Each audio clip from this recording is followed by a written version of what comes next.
उत्तर प्रदेश के जनपद सहारनपुर के अंदर मेरी मौजूदगी है और वार्ड 47 से समाजवादी पार्टी के वरिष्ठ नेता और पार्षद टिंकू अरोड़ा हमारे साथ हैं। जरा उनसे बातचीत करते हैं कि जो विधानसभा का चुनाव जिसका वक्त बहुत करीब है, उसको लेकर कुछ सवाल हैं और कुछ जो सहारनपुर के लोकल मुद्दे हैं, कुछ उनसे जुड़े हुए सवाल हैं। उन सभी सवालों पर बातचीत करते हैं। आज हमने अरोड़ा जी को पहली बार फोन किया था और उनसे वक्त मांगा था और उन्होंने फौरन ही बोल दिया था कि आप आ जाइए। सर, सबसे पहले तो मैं शुक्रिया अदा करना चाहूंगा आपका। धन्यवाद। आपने अपना वक्त दे दिया। नहीं, आप भाया। मेरा सवाल आपसे ये है, जो विधानसभा के चुनाव आ रहे हैं उसको लेके सबसे पहला सवाल आपसे ये है कि सहारनपुर नगर विधानसभा में सपा की सबसे बड़ी ताकत क्या मानते हैं आप? आपकी पार्टी जो समाजवादी पार्टी है सहारनपुर नगर में, उसकी सबसे बड़ी ताकत क्या है? देखिए, सहारनपुर में सबसे बड़ी समाजवादी पार्टी की ताकत यह है कि आज तक सरकार के खिलाफ, सरकार की गलत नीतियों के खिलाफ, या यहाँ पर कोई भी किसी भी विभाग द्वारा कोई भ्रष्टाचार मचाया जा रहा है या किसी भी नगर निगम के द्वारा जनहित के मुद्दों को ढिलाई बरती जा रही है, तो समाजवादी पार्टी ही सबसे पहले मुखरता से बात करने का और उस काम को करवाने का काम करती है। अन्य दल इतने सक्रिय नहीं है जितनी की समाजवादी पार्टी और उसकी टीम है। अभी जय असुद्दीन ओवैसी साहब भी सहारनपुर में आए थे 2 दिन पहले जी। उसके ऊपर चलिए, खैर आपसे बाद में बात करता हूं। अभी आपका और कांग्रेस का गठबंधन है। जी बिल्कुल है। सहारनपुर के अंदर कितनी सीटें आपको इसमें मिल सकती हैं? क्या कुछ अनुमान है आपके पास? देखिए, ये तो राष्ट्रीय नेतृत्व तय करेगा कि कितनी सीटें मिलेंगी। दोनों पार्टियों के हमारे राष्ट्रीय अध्यक्ष और कांग्रेस के सर्वोसर्वा राहुल गांधी जी ये तय करेंगे जितनी भी सीटें दी जाएंगी पूरी ईमानदारी से सपा वाले कांग्रेस वालों को चुनाव लड़वाएंगे और कांग्रेस वालों को सपा वालों को चुनाव लड़वाना चाहिए।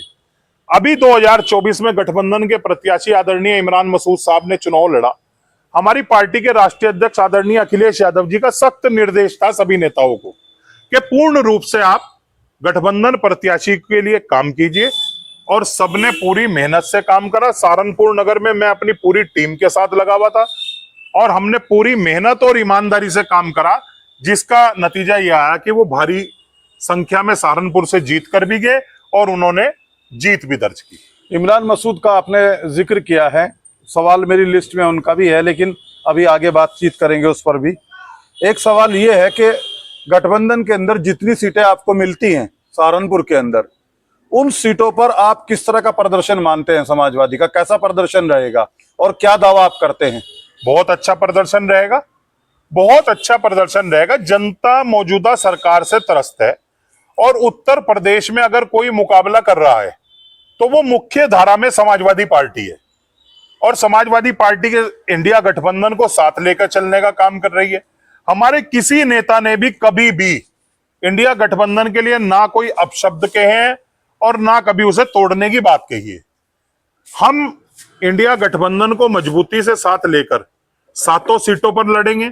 समाजवादी पार्टी के प्रत्येक सीट पर बूथ लेवल पर तैयारी है। हमारे बीएलए बन चुके हैं। हम लगातार 6 नंबर फार्म भरवाकर नए वोट बनवाने का काम किया। लिस्टों की पूर्ण रूप से हम अपडेट कर रहे हैं, लिस्टों को घर घर तक पहुंचाकर वोट चेक करवाने का काम कर रहे हैं।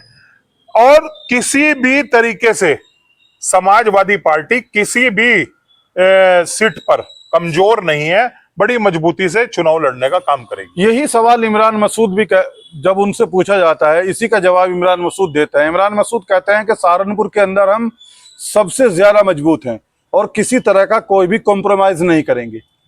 ये उनकी अपनी सोच है, जो भी होगा राष्ट्रीय नेतृत्व तय करेंगे। अब वो क्या कह रहे हैं ये तो वो अपनी आप जाने, ये तो उनका अपना निजी विचार है। मैं इस बारे में कुछ नहीं कहना चाहूंगा। मैं तो यही कहना चाहूंगा कि जो भी राष्ट्रीय नेतृत्व तय करके भेजेगा, जितनी भी सीटें कांग्रेस को देगा, कांग्रेस के प्रत्याशियों को लड़ाया जाएगा। सपा के प्रत्याशियों को मिलेंगी, सपा के लोगों को लड़ाया जाएगा। बीजेपी लगातार विकास के मुद्दे उठाती है कि हमने विकास किया है, जीरो टॉलरेंस की नीति पर हम काम कर रहे हैं।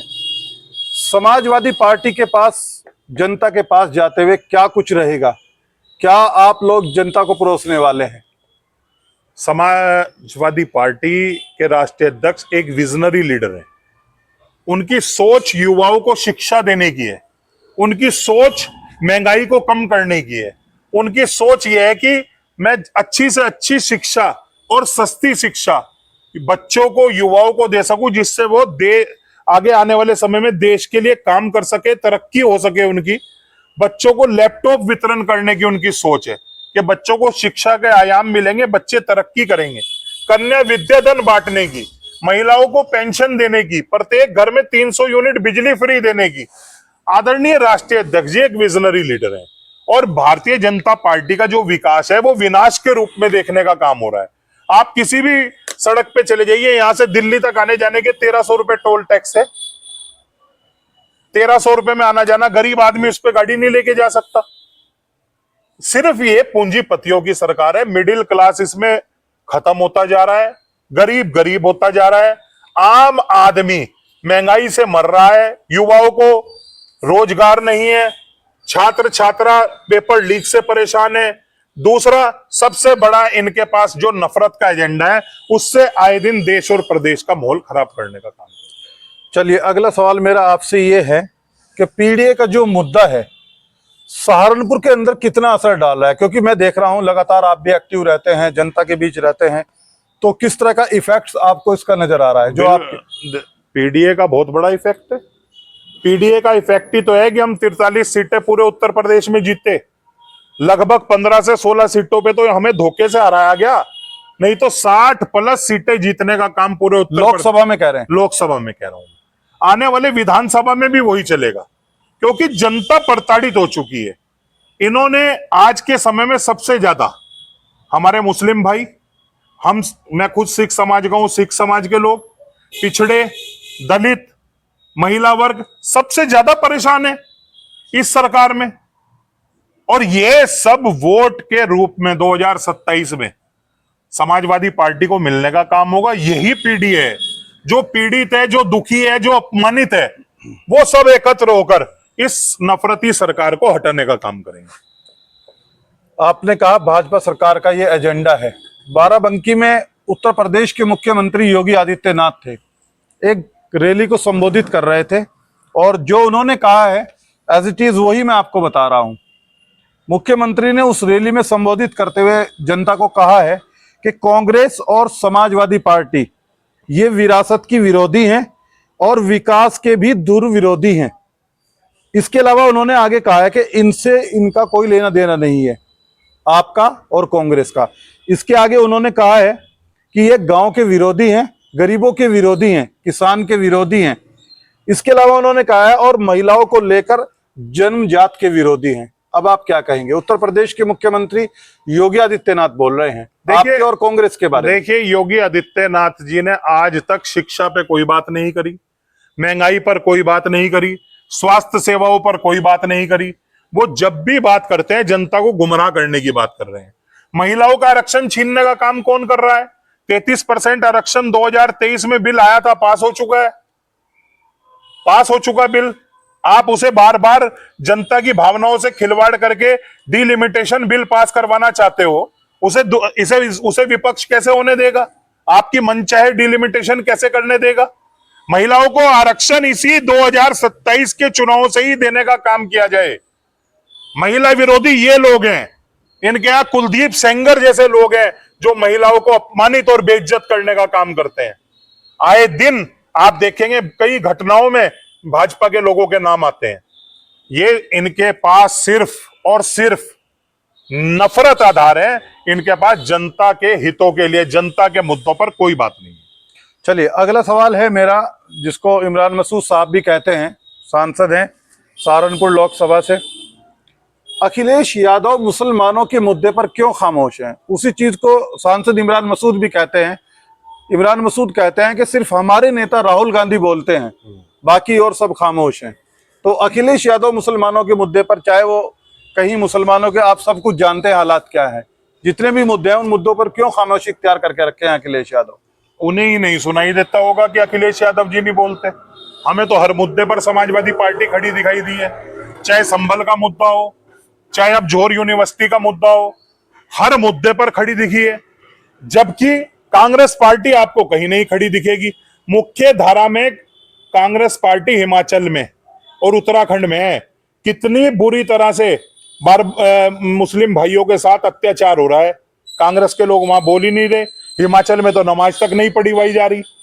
आप ऐसे बयानात देकर भाजपा को फायदा पहुंचाने की बात मत करिए। भाजपा से लड़ना है तो इंडिया गठबंधन को मजबूत करने की बात करिए।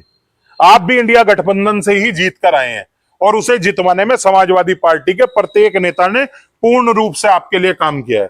ऐसी बातों से आए दिन नेताओं के बीच में दोनों के फ्लक्चुएशन बढ़ेंगे, जिसका नुकसान जनता को होगा और भारतीय जनता पार्टी को फायदा होगा। इस गठबंधन को भी मानते हैं आप नुकसान होगा? बिल्कुल होगा। अगर आप ऐसी बातें बोलते रहेंगे तो लगातार नुकसान होगा। इसका फायदा बीजेपी को होगा। चलिए, अगला सवाल मेरा आपसे ये है कि जो विधानसभा चुनाव आ रहा है 2027 का, जो पहली बार उसमें नौजवान बच्चे, लड़के लड़कियां वोट करेंगे, उनके लिए क्या संदेश आप एक देना चाहेंगे? वो तो आज बच्चों को संदेश चला गया है। आज दिल्ली के जंतर मंतर से पूरे भारत, पूरे उत्तर प्रदेश के युवाओं को, छात्रों को यह संदेश चला गया है कि यह सरकार कभी जीवन में आपको रोजगार नहीं दे सकती, शिक्षा नहीं दे सकती, महंगाई से निजात नहीं दिला सकती।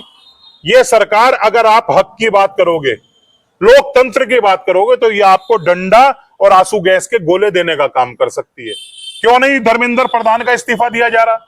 इतने देश के हजारों छात्र छात्राएं प्रदर्शन कर रहे हैं, आपके लिए वो ज्यादा इंपॉर्टेंट है या धर्मेंद्र प्रधान इंपॉर्टेंट है? पर एक सवाल ये भी है सर, कहीं ना कहीं अगर क्या एक व्यक्ति के इस्तीफा हो जाने से ये सिस्टम सही हो जाएगा? सिस्टम सही नहीं होगा। 10 लोगों को इसकी नसीहत जाएगी। 22 बच्चे मरे हैं, जिनके बच्चे मरे हैं वो आज प्रोटेस्ट में मां बाप रो रहे थे। 22 बच्चों ने आत्महत्या किया है नेट पेपर लीक होने की वजह से। उनके सपने टूटे हैं और ये लीक नहीं हुआ था, ये अमीरों को बेचा गया था। इस सरकार में अमीरों के लिए सब कुछ है, गरीब के लिए और मिडिल क्लास के लिए कुछ नहीं है। ये जनता समझ चुकी है। और आज का संदेश भारतीय जनता पार्टी के लिए एक इतना बड़ा संदेश है कि आपको आने वाले समय में ये युवक ही सबक सिखाने का काम करेंगे।